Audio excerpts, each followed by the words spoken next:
And we're live. Welcome back, everyone. We are pleased to be back on Refounding Democracy. We are again joined, my name is Athena Small. We're again joined by Peter Lupu, the chair of the Department of Philosophy and Religious Studies at Glendale Community College in Glendale, Arizona, and by Pini Ben Or, philosopher and data scientist. And this week we are, and we don't seem to have our assistant co-host working for us today. Is Argus have the week off? No, he's around recording, by the way, Athena. What? Yeah. Thank you.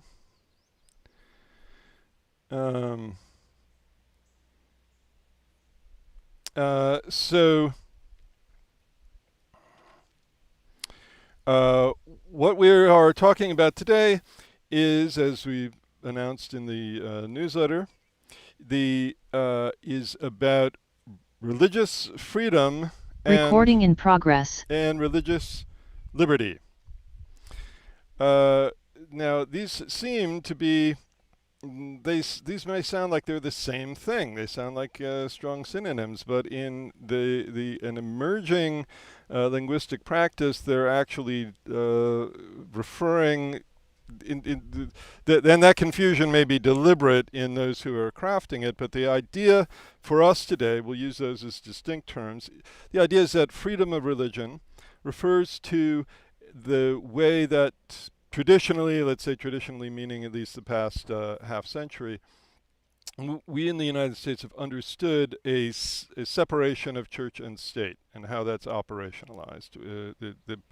There's legal rules, but the basic idea is to follow a reading of the First Amendment to the U.S. Constitution, which focuses on there's two parts to that. One, that Congress shall make no law respecting an establishment of religion, so the Establishment Clause, and nor abridging the free exercise thereof, the Free Exercise Clause. And what this sets up is a concept where religion happens in something like the private sphere. You go off into your private situation, and you have your churches, your mosques, and so on, and you. Sorry, I'm going to get back here. And religion happens there in the home, in prayer, service, or other religious observance that is engaged in voluntarily and not so much in the public area. And the public area is seen as kind of religiously neutral territory. You can celebrate various faith traditions, but not in a way that constitutes going all the way into a religious exercise, a ritual that has religious content. This is kind of the idea. Now,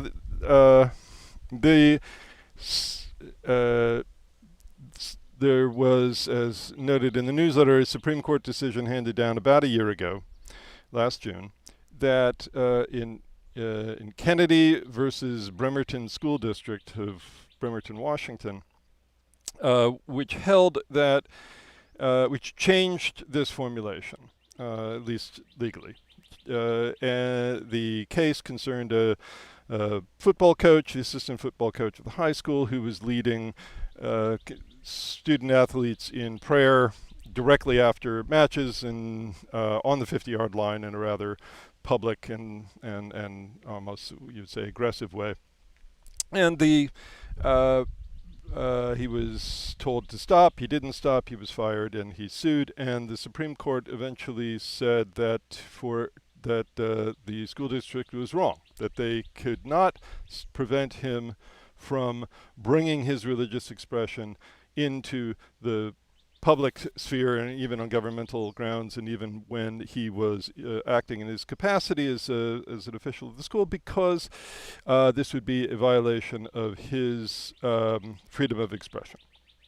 So now we're in this new world, new territory, at least as far as in the United States and as far as the Supreme Court goes. And what we're going to talk about today is both the legal questions and constitutional questions, but also the philosophical and the cultural questions that this raises. What does it mean? What's the difference here between these two views? What's behind them? Can we craft rules that are fair?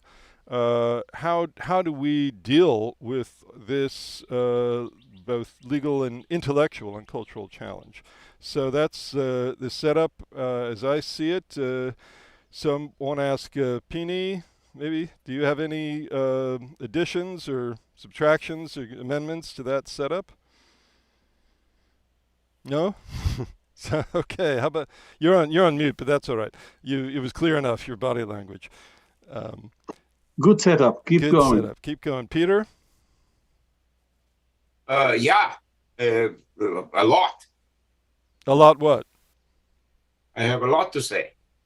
Okay, that's good to know. Moving on to Pini, do you have anything to say? No? Exactly. You have a lot to say too? Great. Okay, we'll take a break. So, Peter, what do you have to say?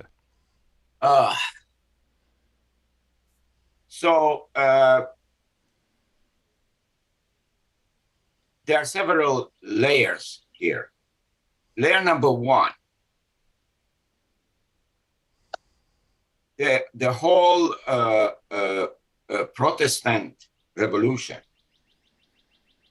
was based on the premise, on the fundamental premise that the relationship between each individual and God is a non-mediated relationship. It's a private relationship.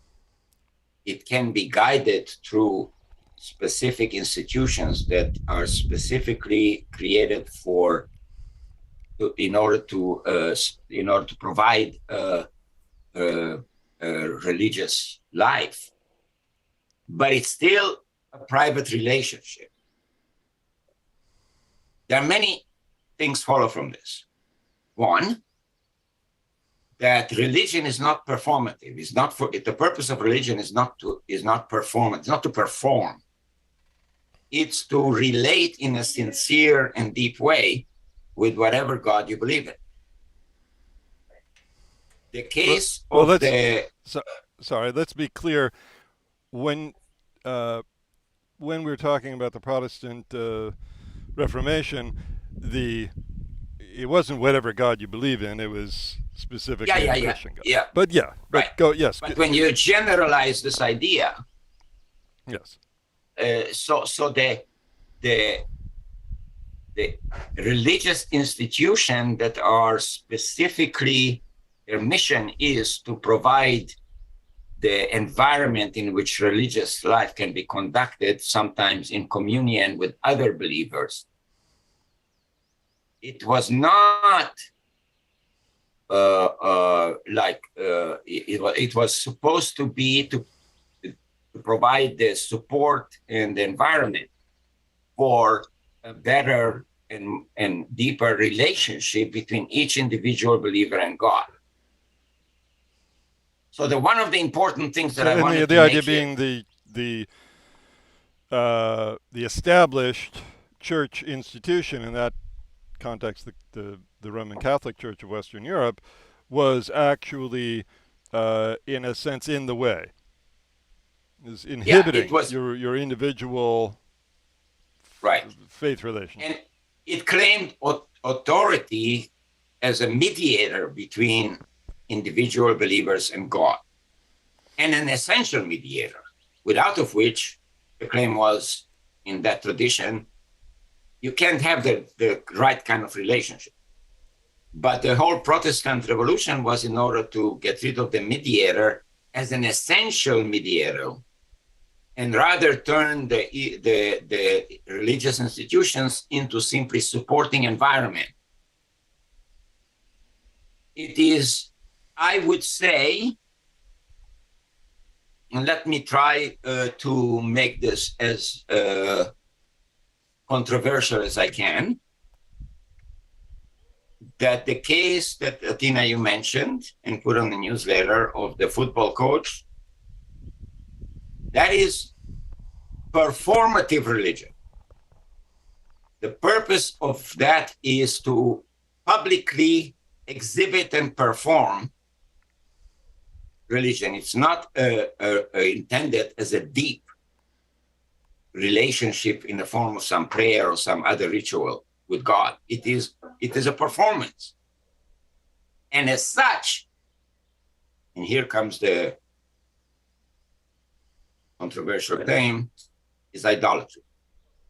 Mm-hmm. So the Supreme Court has now sanctioned idolatry in the name of religion. That is a strong claim. I'm going to push back on it. You're holding onto your desk. Oh, okay. No. You have. If I put that's, you have to wait for me to push before you rule. Well, yeah. Already the thought. The thought of yeah, just the intellectual push. Yeah. A religious observance often happens in groups, in communities. People are strengthened by one another, by the bonds between them. So that's not necessarily a performance to be together with others and together engage in religious ritual, engage in rejoicing in your common religious observance and heritage. That doesn't sound like idolatry. It is. In that case, it is. No, well, hang on. You go to synagogue, Catholic mass, whatever, on your chosen Sabbath. You're with the others in your congregation. I mean, there's a priest up front or a rabbi. But in that sense, it's a performance, but it's not performative and idolatrous in the sense that you're describing. So what's different here? It is because of the following reason. When you go in an institution specifically designed for religious worship, that is the environment in which religious practice expresses a certain relationship with God, a personal relationship with God. That is the environment in which it is supposed to be exercised or at home. Now, of course, you can have cases where somebody comes there and enacts the overt behavior without the inner content for performative reasons. Like, for example, to show to the audience that blah, blah, blah, blah, blah. But that is their personal issue. And that too is going to be an issue with God. According to this, hold on. A school is not a religious institution. A prayer on the 50th line in a school, in a football game, is not a context in which religious exercise is done. If I sit down in the park by myself and meditate or do the personal Jewish prayer, is this idolatry? Because the park is not... No.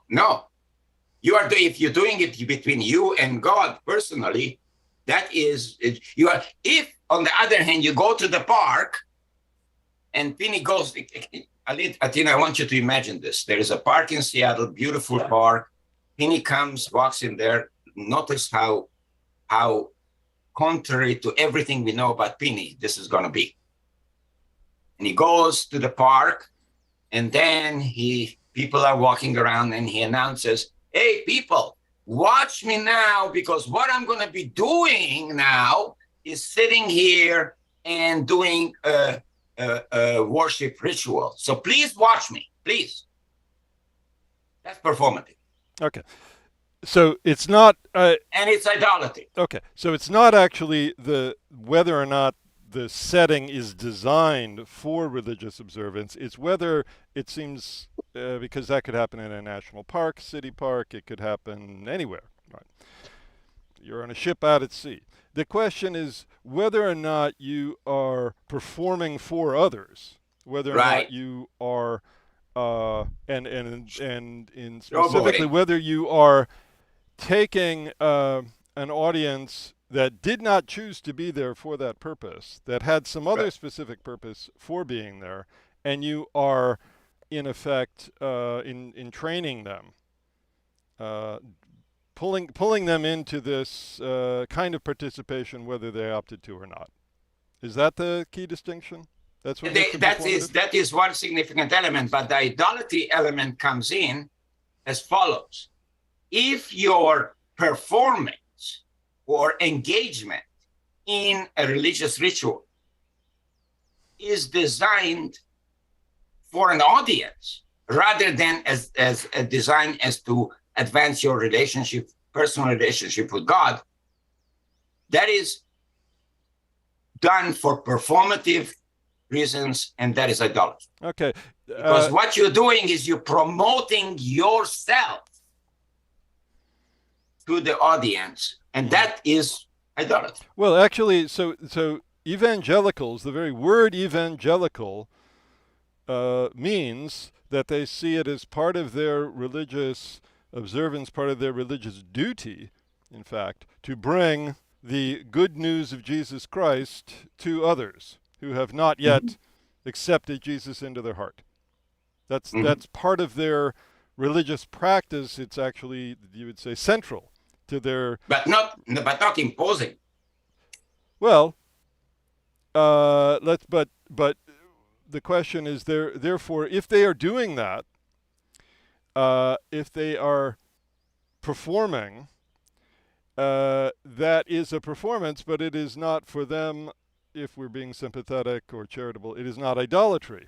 It is engaging in their religious practice, which is they're trying to convince other people.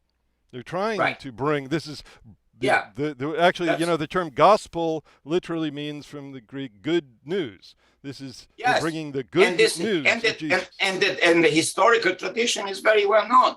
I mean, you get these preachers that go around, set up in a little town, right, and invite the community to come to that temporary religious establishment area in order to persuade them in that. But this is different. Let's note this was the series of great awakenings that have swept through the United States throughout its history were all of this type. This is really fundamental to understanding U.S. religious and social histories. These tent revivals, these wandering preachers that would try to bring people in. Right, and that's fine. But the point which I'm making is that it's idolatry is that in an environment that is not designed for religious exercise, namely a football game, in a school, as you pointed out, Atina, people come to see a football game, not to engage in a religious ritual. So that these are already elements there. And then you engage in a religious ritual that involves, in large part, in my opinion, the performative element. Not to speak of the fact that you are also now forcing all the football players to engage in that. Maybe some of them are very religious and think that this is performative and therefore idolatry, which this is what I would have felt. And all the audience that came not for that purpose, is not environment. All of these are elements of idolatry. Idolatry, and let me define idolatry here, because idolatry to me is defined as follows. It's self-worship by other means. Okay, that's good. I I like that. I like that definition. But I am not, I'm going to say I'm quite sympathetic to your claim that, say, Coach Kennedy was engaged in idolatry in this sense. But I don't think you have, to my mind, successfully made the case that all of these public expressions of religious observance in, let's say, public spaces count as idolatry. I think they're improper because of the involuntary nature of the participation. The, I think they could well be, those who are doing it could well believe that they are engaged in a, not just believe, they could really feel it. They could really be, feeling that they're filled with the passion of Jesus and they're supposed to be doing this. Jesus calls them to do this, etc. They're not. It's not for them self-aggrandizing, but I nonetheless would say it's highly improper because you're pulling in people who didn't choose to be there, who came there for a different purpose, and that's the problem. Not whether, and another way of saying is I don't really care whether they're engaged in idolatry. That's their problem. What I care about is that I go to a football game, or a high school graduation, or a public governmental office for some purpose, and I am semi-forced to participate in, or at least have to kind of negotiate with this, what I feel like is religious noise that I don't want to be part of. Okay, can I ask a question? Apparently. Just to probe the argument? Yes. What if Coach Kennedy had asked the audience if it's okay for them to do that? And virtually everyone would said yes. Does that now make it proper because there is no imposition? The fact that people came to watch a football game does not mean that they cannot now adjust their purpose and adopt a new purpose or a new idea about what they would like to do. The fact that they came in there to watch a football game, I don't think it's that relevant. But the imposition, if there is any harm done to anyone, that may be of a concern to the state. But what if there is no harm done? What if all the students are Christian, all the audience is Christian, and what if a consent is obtained for that ceremony? I'd say it's still improper because you've now claimed this as, because it's not just a one-off. You then establish a tradition, a practice that these games will involve a Christian religious worship. If a new Jewish student moves to town, if a current Christian student loses their faith, or simply comes to have a different view of what is proper public observance, and no longer feels if anybody, you are denying anyone, even if everyone is comfortable that day, you're denying anyone else the option to later not feel comfortable. You're essentially claiming this. It's like showing up in what you're calling unoccupied land and claiming it as your land, and putting a new fence around it. You are denying opportunities for others when you do that, even if no one currently is claiming that land. That's what I would say. I want to tell a little story. I can imagine that the tradition that's established is asking for consent every single time. That's putting an enormous burden on anyone there to say, imagine you're the only Jew in the audience and you really don't like this. There's 1,000 people there. And they ask... Yeah, I can imagine that. And they ask, are there any assholes here who don't want to go along with this? Of course you all want to go along with this, don't you? Are you going to be the one Jew to stand up and say, no, I'm Jewish, I don't like this? And everyone turns and looks at you and goes, fucking Jew. Excuse me. Okay, look, so that is the problem. That is the problem. And that is one problem. That is just one problem. Let me just say one thing about this idolatry argument. This is a very interesting argument. And you can think about a number of other kind of internal to religion criticisms of various religious practices. But not only the criticism that there is idolatry involved. There may be a lot of hypocrisy involved in many religious practices, and you can criticize that on internal religious grounds. But I think this issue about the separation of church and state, and what does the Constitution really mean in these terms, and is the current Supreme Court interpreting the constitutions correctly in this respect and in this case, these issues I don't think can be decided or should be decided by internal to religion criticism of these practices. So I think it's a very interesting argument, and the category of criticism of religious practices based on internal religious practice is very interesting. And there are great differences between religions, even between different versions of the Christian religion, in terms of what's appropriate and what's not. But those are internal to religion, and I don't think they're relevant to this issue of the separation of church and state.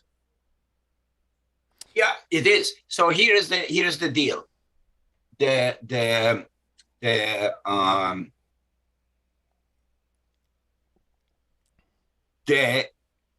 point that I was making was, or promoting, is that this particular example and many others are wrong on many counts simultaneously. They are wrong on based on the Establishment Clause, and I want to say much more about what is going on with the Establishment Clause and in relation to this example and many, many other examples, what actually is going on. But so it's wrong based on the Establishment Clause, because the Establishment Clause is very clear, and it's clear and strangely phrased. Recognize the establishment of religion. Congress shall make no law respecting an establishment of religion. Respecting the establishment of an religion. Establishment of religion. Yeah. Now, so notice, respecting an establishment of a religion. So in other words, the law should not, it's prohibited for the law to respect the establishment, an establishment of a religion. Now, what is an establishment of a religion? What exactly is that? What are the conditions under which a law respects an establishment of a religion? And I want to propose that an establishment of a religion is any instance where a particular religion or religion in general is promoted or recognized. Well, so you can't have a law which recognizes the promotion of religion. Now, of course, that will be involved also. The primary purpose was to prevent laws that establish official national religion.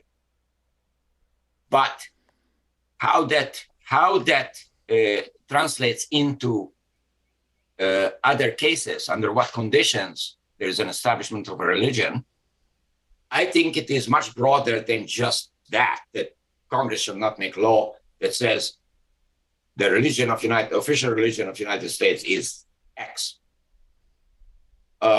So that's a very interesting phrase. So the idea is basically that wherever the state is a secular territory, religion is a private territory. So I think that was the motivation and the intention behind the Establishment Clause. And it was in fair conformity with the understanding of religion at the time, and subsequently until this started to be eroded. So that's on constitutional grounds. It's also wrong on religious grounds. Go on. Yeah. It's also wrong on religious grounds, because I claim that this particular case and many others are basically idolatry. Okay. So and it's also wrong on what Athena was emphasizing, which is on the basis of consent. Okay. So Let's I'd like to, if I may suggest, first I want to tell a little story, and then I want to propose a direction for the topic. I went to my niece's high school graduation ceremony in Fort Collins, Colorado. It was a publicly funded independent school, international baccalaureate, so I guess kind of a charter school thing, but publicly funded, and non-sectarian in its at least officially. Went to the graduation ceremony, and they did all the things, and the and the speech by the valedictorian, blah blah blah, and then the students were up there on stage, and the students announced, "Now we are at the end of the ceremony." And then immediately they launched into a Christian prayer. So I was there was no opportunity for anyone. There's no an announcement that what's coming next is a Christian prayer. There was no break. There was no opportunity, and even for anyone to leave. They certainly did not take their Christian prayer. They didn't say, like, for those who wish, we will be moving to this other room and we'll be having a Christian prayer. There was none of that. It was clearly what they were doing was using this gathering, using this space, piggybacking on this ritual, attaching it to the ritual of the high school graduation ceremony, and adding a Christian prayer on top of it. But doing so with this, to me, paper-thin excuse that this wasn't actually part of the graduation ceremony, simply by saying it wasn't, when every damn thing in reality said that it was. The fact that we were all still sitting in our same seats that we had been in 10 seconds before, that there was no break, etc. So I attempted to complain about this at the time and was given a brush off, and I regret that I did not make a bigger stink about this with the ACLU of Colorado, American Civil Liberties Union. I found this was okay. So I just give this as a personal anecdote that I personally felt, one, put upon, that I did not wish to participate in this Christian. I can't remember if there was God, was there Jesus? I can't remember if Jesus was invoked. There's certainly, it was Christian in style, let's say, and I also was mortally offended by what I considered the egregious violation of the First Amendment, that they had grabbed hold of this secular ceremony in a state facility, yeah,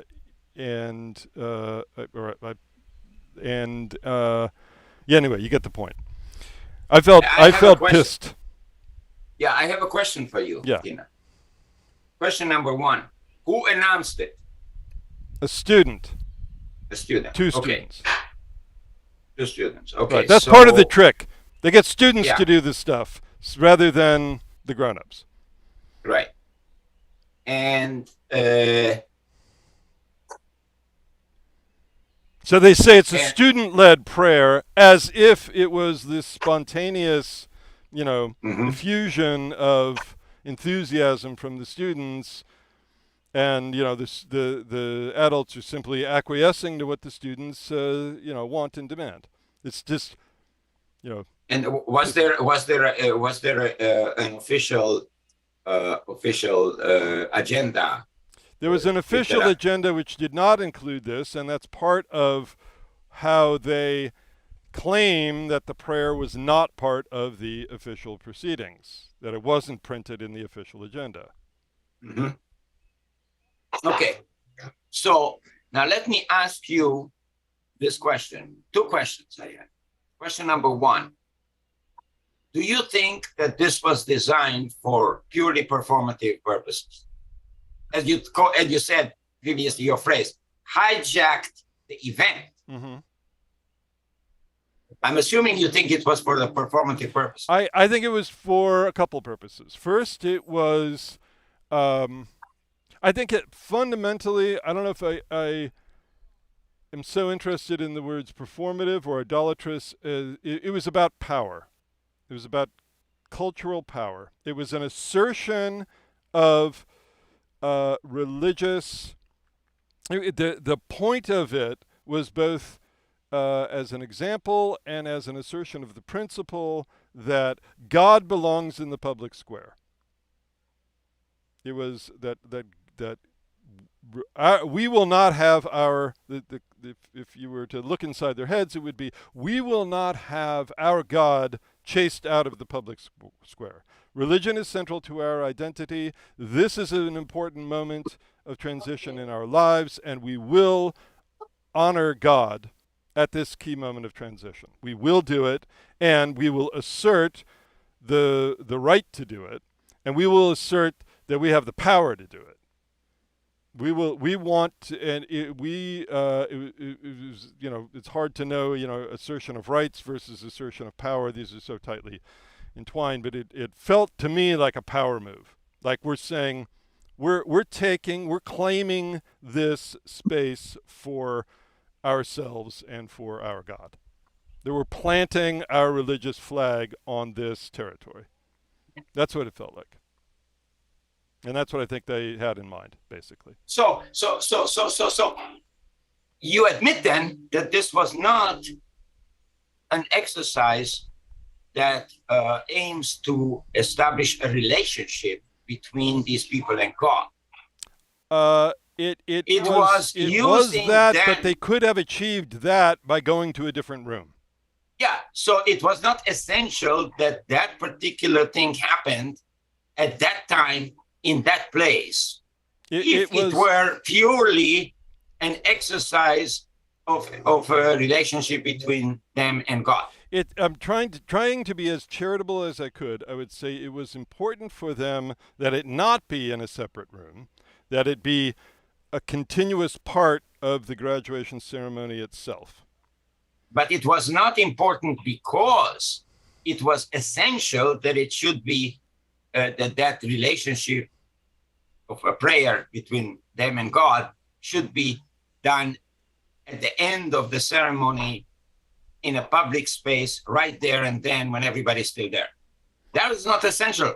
That to them may have been essential, who knows, but very important. I mean, I think to say it's essential, no, they could have done it otherwise, but to them that would have been signaling that there is a discontinuity, a discontinuum between this secular life transition and the religious life transition, and they wanted these to be an integrated whole.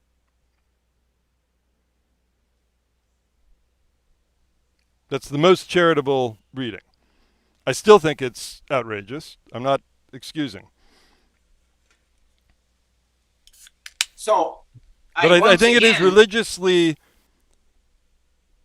I mean, you're asking me in a sense to look inside of their own head, their own faith, traditions, beliefs. But what I took away was that it was for them religiously substantive, and not simply performative. that this life transition be marked with both secular and religious elements in an integrated way. And they But- were, and what was the power part of it, the highly improper part of it, was the lack of concern about those who didn't want that. Yeah, using power as a means for the advancement of religion is part of being of idolatry. That's obvious. So if that was the purpose, then that's idolatry. Well, again, It's maybe a I'm just promotion sticking of on the word it's a idolatry. I'm not sure that word is the analytic tool that's most helpful in this. It is, and the reason for that is what I said before. This is wrong on the basis of the Establishment Clause. It is wrong internally to religion. It's wrong on every count. Okay, so And that's I very asked, important. I And I'll said tell you I was why going to this- give this anecdote and then suggest a new a kind of direction for the conversation. I would like to talk Sure. about the concept of autonomy. Last week we were talking about autonomy, and we agreed the value of talking about it more. I'd like to bring that back in and say, from the perspective of autonomy as a central concern of a foundational concept for any liberal democracy, secular liberal democracy. How does this move, this shift from freedom of religion to religious liberty, track with autonomy? Are we granting more recognition to individuals' autonomy by saying they can bring their whole religious selves into the public square, or are we constraining and inhibiting individuals' autonomy by saying that they can be entrained in religious expressions that they didn't feel that they wanted to be part of? Or is it both, and is there just an inevitable clash? Pini, do you have anything to add? I think it's not clear to me if your question presupposes the doctrine of separation of church and state, or it's asking to be clear, I was trying to answer a question, but prior to doctrine, just in thinking in terms of fundamental philosophical concepts onto which we could build. Once we've sorted them out, we could then build some doctrine. But I interrupted. Please continue. Well, I can try to answer your question, but I do want to put it in the context of the doctrine of separation of church and state. Okay. The question about that doctrine, I mean, there is a question of what exactly that it means in practice and in detail. But the fundamental question is how important, how central that doctrine is, separation of church and state, to a modern democracy. And there are arguments why it is fundamental, critical, central to a modern democracy. And it's possible that some of these arguments are based on the concept of autonomy. But I think your question comes at it from another direction, from the direction of those who are in reality challenging the doctrine of separation in church of state, and are using some concept of autonomy that has something to do with the idea of religious freedom as an argument against the separation of church and state, or against the way we have been practicing in the US the separation of church and state. So there are kind of two directions to this question. I think we need to address the fundamental question about the doctrine and what is its justification, and is that justification still relevant today? But to answer your question more directly, my view is that the distinction between religious freedom and freedom of worship is a relevant distinction. But I also think that there is nothing very special in itself with the idea of religious freedom. It's a kind of freedom. It's a freedom to exercise or behave according to your religion. And I may have a set of beliefs and sentiments that guide me to behave in a certain way. I may be very interested in food, or in horses, or in hunting.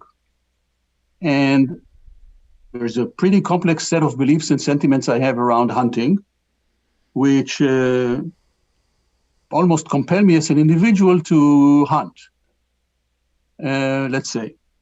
But does that mean that, so the state, I think, should be organized in such a way as to maximize all my freedoms, including my freedom to hunt and express my hunting sentiment or belief or religion.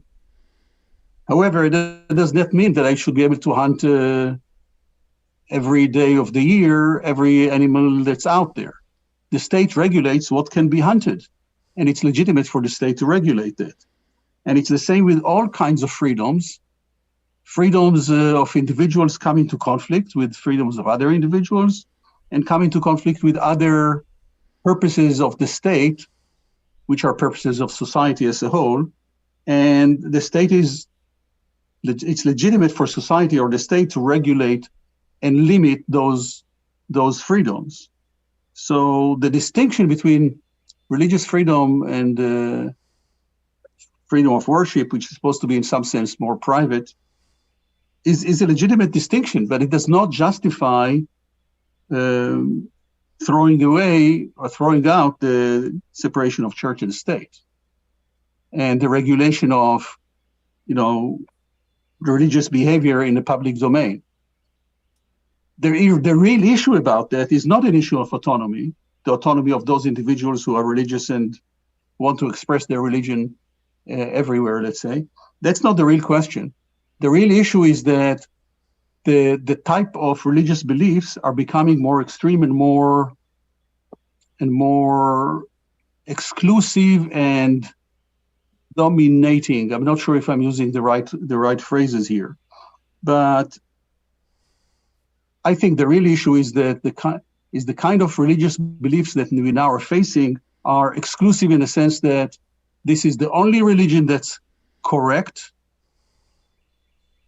and it's dominating in the sense that part of the idea or a set of ideas around that is that everyone should be like that, and if someone is not like that, that's not okay. So it's an exclusive, power-hungry, not sure what terms to use exactly about that, expansive sense of religion.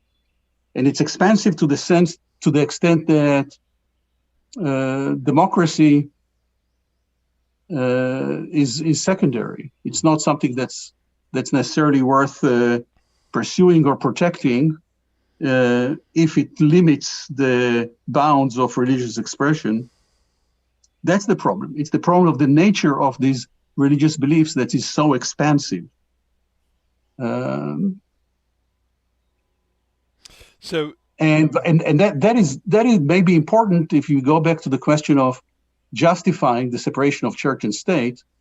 Part of the justification, I believe, is to prevent the rise of such religions that are expansive and that merge state power with church power.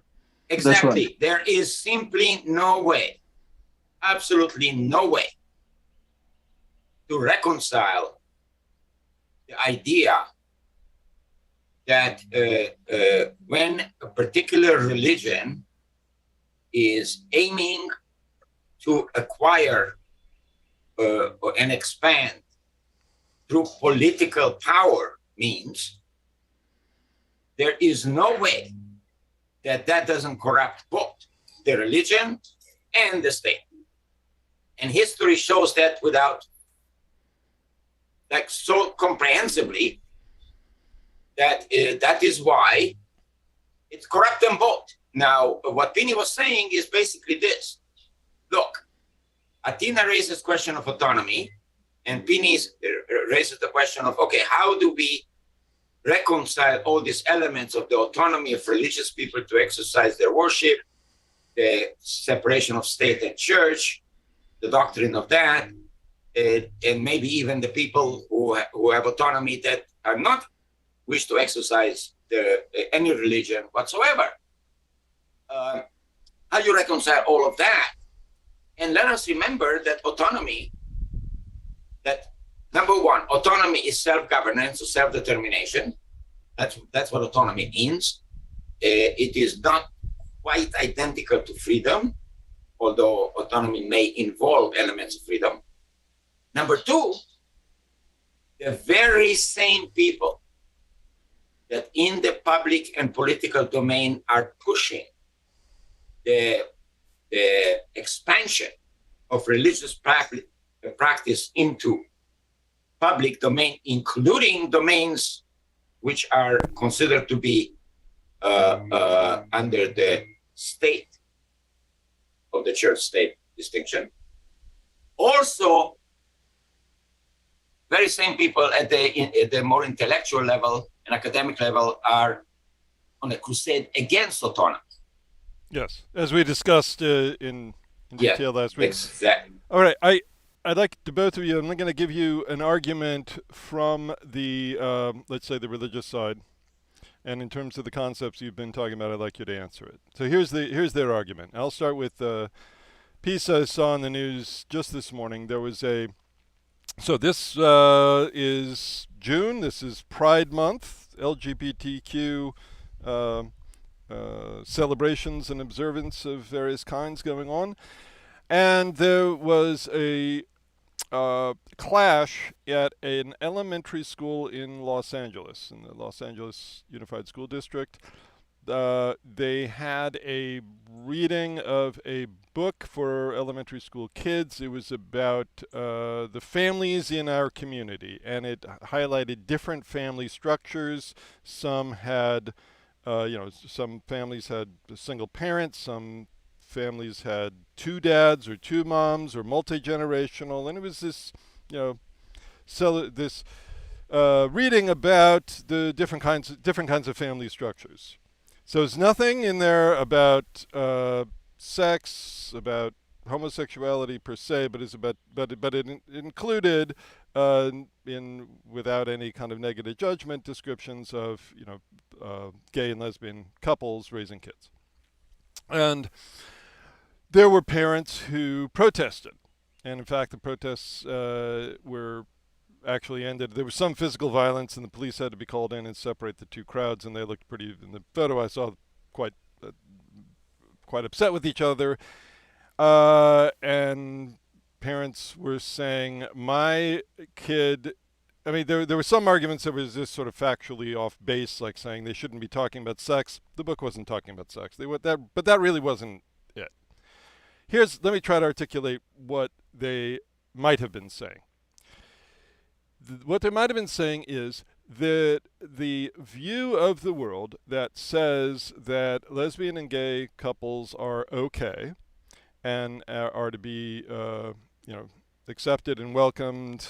This is itself a kind. This, although it's not called a religion, and although it might not meet all the criteria by which we generally judge religions, all this diversity, equity, social justice stuff constitutes a worldview that is also totalizing, that also attempts to organize itself and to assert control over state institutions, that also attempts through culture, through control of the state, through media, to create new cultural consensus, to create new laws that align with this worldview, that support itself. And there, at a minimum, we would say we should not be given less consideration in our religious worldview than this worldview. We should, if they are able to push for the recognition of LGBTQ domestic relationships, we should be equally able to push against that, because that's our worldview. We should not be told that we're bigots because we have a different worldview than these people we strongly disagree with. These worldviews are apparently in a contest, and there isn't really apparently a neutral territory, or if there is, we haven't found it, and we don't feel like we're being granted the same kind of consideration that is being granted automatically to this secular and to us what looks like a radically different worldview than the one we grew up with. So it's a clash of worldviews, not and religion should not be uniquely disfavored. If we're looking for neutrality, we should recognize that a secular worldview is not necessarily neutral in its beliefs and its political implications and its legal implications and so on. What do you say to that? You want to start? What? Peter, go ahead. I asked Benny if he wants to respond, or shall I go? Well, he put himself on mute, so I'm taking that as a... No, I will say something very briefly. Okay. There is an approach to the theory of the liberal democratic state, which makes a distinction between the good life and views about what the good life is versus the purpose of the state. And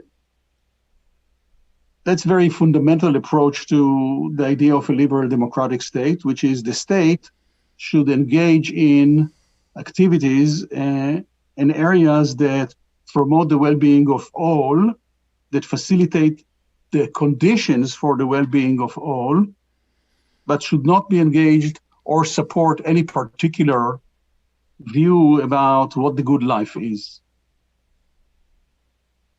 Now, there seems like a contradiction. How can you support? I'm sorry to interrupt. There is a fundamental distinction between knowing what it is.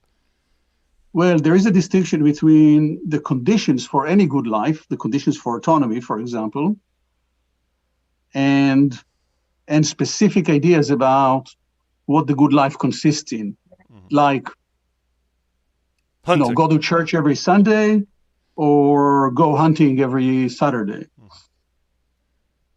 So that justification of separation of state and church, that's one way to justify it. And of course, there is a lot involved in this argument. So the problem I see is that this idea of the modern democratic state, the idea that it does not endorse any specific way of living, but it's supposed to promote the conditions for autonomy and good living for everyone. That idea is being challenged by these expansive, domineering, exclusive worldviews, and that's the real issue. So the real issue is what should be the nature of a modern democratic state, and what's the justification for that, and what exactly does it rule out? I think that's the debate. I'm not contributing now to the debate itself. I'm just saying that's the real debate. Mm-hmm. Mm-hmm. Peter? Yeah. So I want to just say something about the particular example, Athena, that you raised. And you are right that the way that the debate is portrayed by the promoters to expand religion into every aspect of society is one of the mechanisms is through this idea of worldviews. Everybody must have a worldview, whether you are aware of it or not. These worldviews include certain elements, and what is happening in the country today is that there is a clash of worldviews about which values should be embodied in the governing of the country through the laws and policies and practices. And the claim is there is no neutral ground. A non-religious approach to how governing should be is based on a worldview. And so alternative worldviews, at least some of them, have the legitimate have a legitimate case to compete in order to determine who or what values should be guiding the operations of the state through laws and regulations and so forth.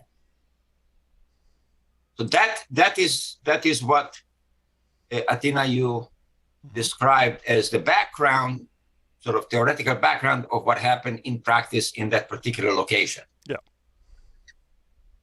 And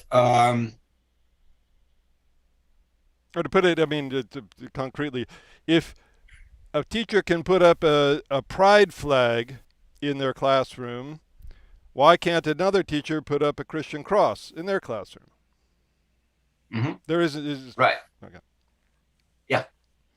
And in that particular case, the reading of a book about different forms of family structure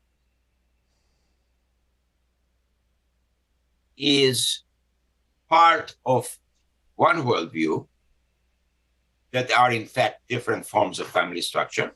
Mm-hmm. And the other worldview is that there's only one. Mom, dad, kids, that's it. Yeah. Now, Yeah? What is that? now, Yeah. that is now the debate about, for example, what constitutes marriage. Is marriage a secular institution, or it is more than just a secular institution? Let me say in, That's in, one. And the sorry, in same about Denmark? family. Just a quick comment here. There is a difference between saying religion and religions. You know, the kind of religion we are talking about now, the kind of religious worldview, is exclusive. It does not recognize the real legitimacy of other religions and the real need for multiple religions, possibly, to coexist peacefully within a state. That is exactly right. And it manifests itself in many, many different forms. And it's very difficult. Or let me put it this way. The conceptual paradox is this. Suppose that you belong to a particular religion, let's say Christianity, and a certain denomination. You believe these things, you believe them to be true. Automatically, the following follows. Any religion which includes propositions that are in contradiction to the propositions you believe in would be considered to include false propositions. Right? Yes. Okay. Therefore, those religions are just wrong because they include false propositions. Mm-hmm.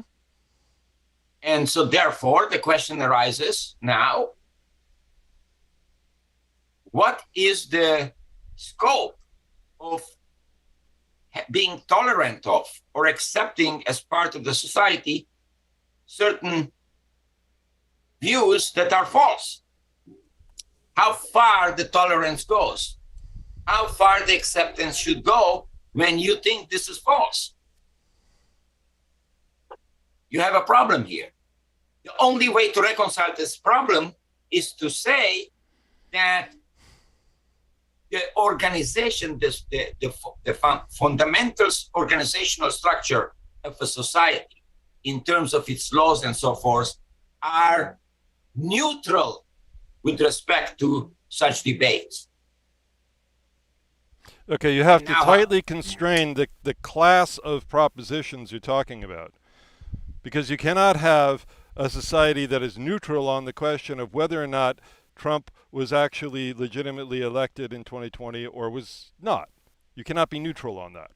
Factual. You can't say, oh, well, we have conflicts, so we'll just be neutral. That is No, not no, an you operational can be proposition. neutral with respect to the issues that I just So, made.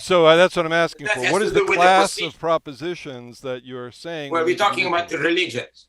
Okay, so what is that? That Is a religion. LGBT religious? What is the class of the Yeah, special that's a very good category? question. Yeah, there's a very good question because it's one of the most difficult things to try to delineate a good definition for what a religion is. Or what a religious Because there, proposition is as opposed to any other? well, that's easier because if you say a religious proposition is a proposition which is included as one of the tenets, fundamental tenets of a religion, a recognized religion, or a religion that is, but that presupposes a definition of what a religion is. Okay, that doesn't quite work because a religion could actually have factual claims like that the Earth is 6,000 years old, which Right. is about the natural world. But anyway, let's not get stuck on that. Go on. Yeah. But so the point is, it's very difficult to define what a religion is, which is why it's best to proceed by very conservative generalizations about types of religion. So you have the Abrahamic religions, and then you have various other kind of religions, that classes of thereof. And then you have religions that are not making any claims about any kind of special being or even a transcendent reality, but rather like Confucianism is basically a sort of like a recipe of what kind of life to pursue to have a good life, and sort of it's more about organizing yourself and all that. As is, you might say, Stoicism, Epicureanism. Yeah. Right. But to the extent, so the point is that I was making is that the issues, Atina, that you raised in that example is that if the debate is about whether there is one family structure that is admissible rather than several different ones, and that a marriage, for example, consists of just one model rather than several ones, and that marriage is in a society that is not dominated by a religious view with those propositions, is a secular institution. And that doesn't rule out the possibility that you might also want to go into a more religious thing, but it's fundamentally recognized by the state as a secular thing insofar as it has to do with various secular procedures. So, but in the last several decades, the attempt to expand religion into all aspects of life, part of it was to raise questions about the question whether it makes even sense to say that marriage, for example, is just a secular thing for procedural purposes. That marriage is naturally, by natural law, just one thing. And there are arguments about that. But that's related to the very debate we're having here, or very issue we're having here. Now, Pini was mentioning about the fact that you have a religion that is exclusionist. The religions that we are currently worried about insofar as they influence, the social political system in this country and elsewhere, are exclusionist religions. So, for example, I'll give you an example. Many years ago, there was a debate about the question of, on a particular site that I won't mention, about the question of worshiping the same God. So, for example, specifically, the question was, do Christians, Jews, and Muslims worship the same God or not? And I proposed a sort of historical criterion, which is that all of these religions historically are related to a particular event that purports to say that there was a relationship between a particular person and God. And that's the God they all worship. Abraham. Yes. And I was chased out. No, absolutely not. Because Christianity is referring to the correct God. Therefore, Islam denies certain central propositions to Christianity. Therefore, Islam is worshiping no God.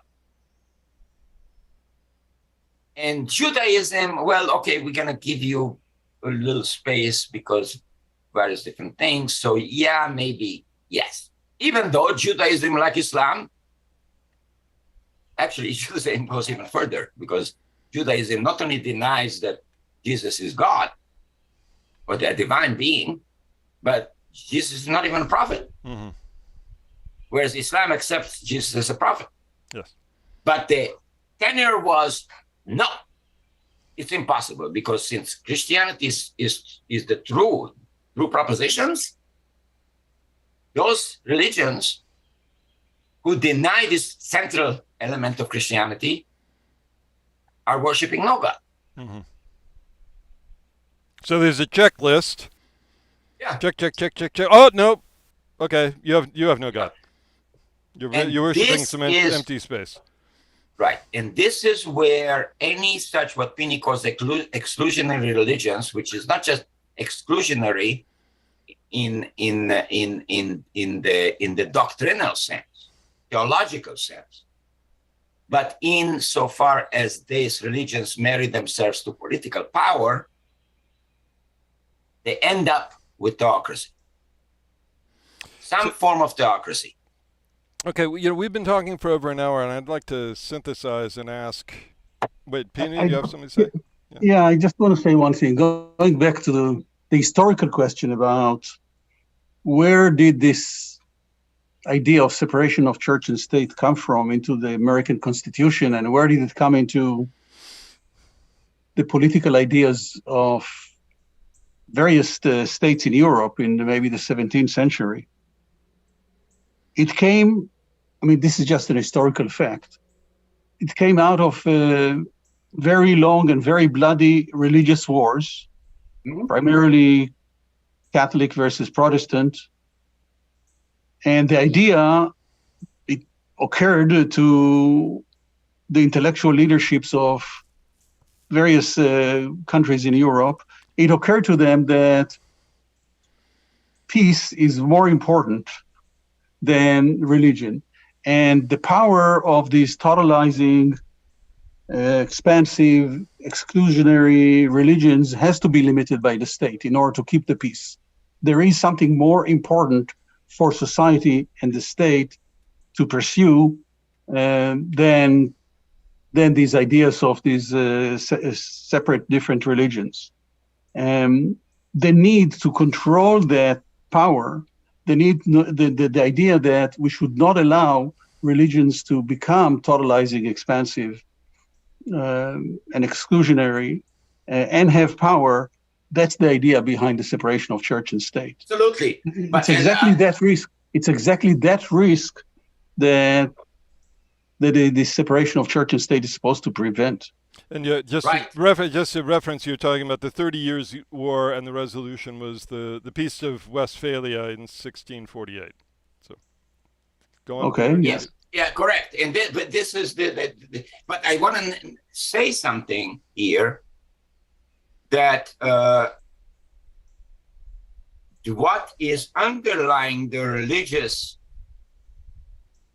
sentiment that actually in Christianity actually even opposes some vague statement by Jesus that is reported, presumably. Give to God what is due to God, give to Render Caesar unto what... Caesar what is Caesar, and render unto the Lord what Yeah. is the Lord's. Right. Yeah. So the point was that the state is in the service of God's aims, like everything else. And therefore, religion cannot be decoupled from the state insofar as its mission and aims and so forth are removed from the operations of the state, even for peace or any other thing, because the state itself is an instrument of God. So the Pini, what you presented, which is, I believe, is correct, absolutely correct. The founding, the framers had exactly Europe in mind, and the lesson that if religion and the power of the state is combined, terrible things happen. And therefore we have to separate them. That conception is incoherent within certain movements, religious movement, particularly in the last several decades, which say, no, the state is an instrument of God. So you can't separate religion from the state. You can't separate it. I notice that in Scripture, Jesus says, I bring not peace, but a sword. Mm-hmm. Yeah. You about done, Peter? Yeah, there was another point that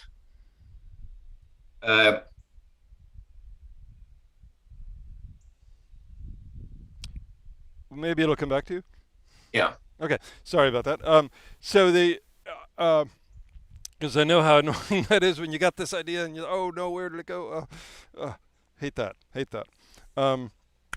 We've been talking for over an hour, and I want to try to synthesize. We've got Coach Kennedy at his 50-yard line. He's got all of the players, and he's inviting the opposing team to come. Hey, maybe you'll pray with us. The crowd, maybe you'll all pray with us. And the court says, okay, you're bringing your worldview into the public space, and we can't legitimately inhibit you from doing that. We've got an earlier conception of the separation of church and state that says, no, you can't do that. This is a for all kinds of reasons, a public setting, a state institution. You're a public official, in effect, paid by the government on state grounds. You can't do that. So have we advanced our understanding of the relationship between these? It's kind of loaded because I didn't get coming in here. The three of us, let's be honest, are I'm not even going to bother to take a show of hands. We're all basically, may see lots of nuances and ins and outs, but basically if you made us vote one way or the other, we would vote thumbs down on Coach Kennedy and his 50-yard line spectacle, and would vote thumbs up in favor of the traditional separation of church and state. I'm guessing that's how the vote would go, unanimous. So, but have we brought any? What have we brought to a new understanding? So I want to comment about this, and I want to comment, and I also want to express what escaped me in a moment ago. So my principle that I have been promoting here is this: the marriage between religion and state power corrupts both. One of the ways in which it corrupts could be leading to wars, and Vinny's example about the history. But that's not the only way. It corrupts both because it leads a religion into basically changing its mission from pursuing whatever that religion aim is, authentic aim, to the pursuit of power. And that's a corruption within certain religions, like, for example, the Abrahamic religions, monotheism. That is idolatry. The state is corrupt